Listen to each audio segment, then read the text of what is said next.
I'm Leah, and this is Darla, and we're here to give you the Bachelorette recap of episode 6.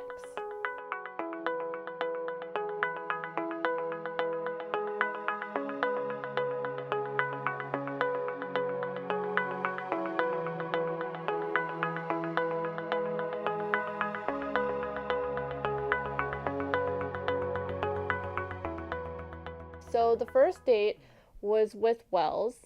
I think it went pretty well. It was awkward at first because I guess he had never kissed her and he was the only guy in the house that never kissed her, and it was just awkward because the guys had talked about, like, said, "Oh, well, why you need to kiss her? You need to kiss her on this date or whatever," which I thought was really cute. The fact that he didn't kiss her, but apparently that was like a big no-no. And so he went on this date with this awkwardness, and he was nervous. So they were on this date and they were like in this weird, like, acting museum place thing where they were swimming in this pool, or I don't even know. And then he kissed her. And it was super cute. I thought it was super cute. And then they were like all like, high five, like, we did it, woo. And then, but I guess it wasn't enough for Jojo. Like, I guess he was just not as out there as she wanted. And for me, I kind of have noticed that she's into like the bad boys. Like, she's into like this whole like risky kind of sexual guy. And it's kind of awkward to watch sometimes. I guess Wells wasn't that guy. Um, so that was really sad to see him go. The second date was the group date. They were just somewhere and they were walking around. Then they played like the soccer game. And like what stood out to me from the soccer game was like this guy named Jordan. He's like an ex pro football player. He just like he pulled his shirt over his head just to show everybody like his abs. It's just like it was such a show off moment. It was kind of annoying. I was surprised that James got the goal because he's so nerdy. And it was just so surprised. I think that was like a producer kind of thing. It was like planned that he would get the goal. But like when he won and he got to kiss her, that was also really awkward. It was just like a mwah. It was like that's it. It was super awkward. I mean, I wouldn't want to kiss him anyways because to me, he looks like somebody that would have like really nasty breath like all the time, and it's like, ugh. Luke.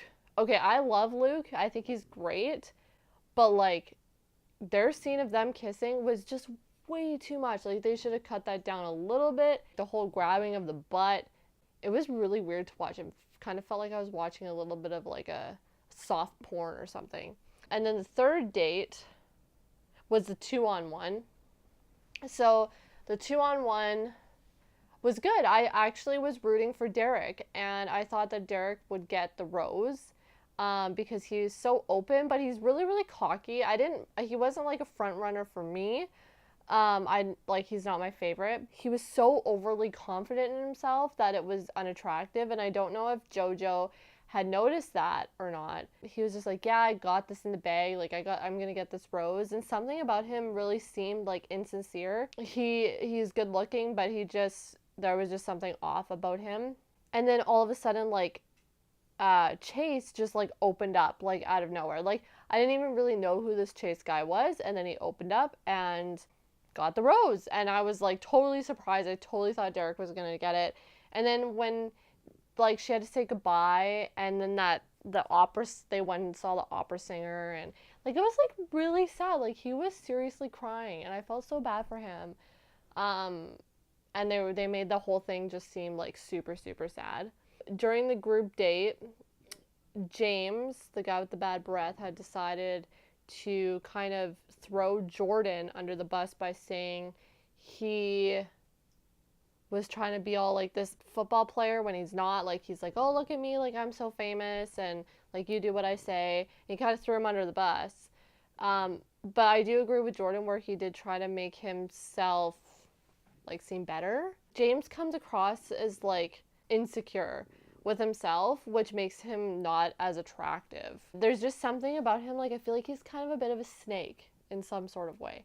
But then it was the rose ceremony, and the rose ceremony went pretty well. Like, Jordan kind of recovered from James throwing him under the bus.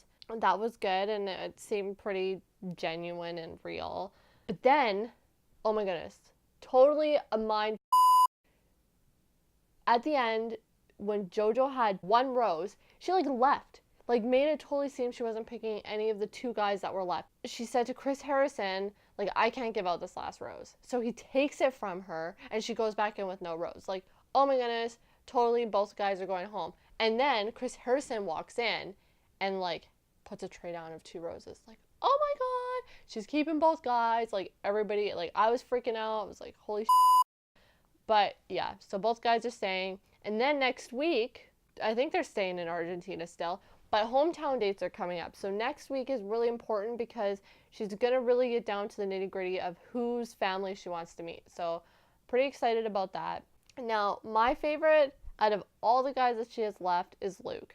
I kind of feel like Jordan is going to be the next Bachelor because he's just so full of himself and he's so like high and mighty and he's like a pretty boy.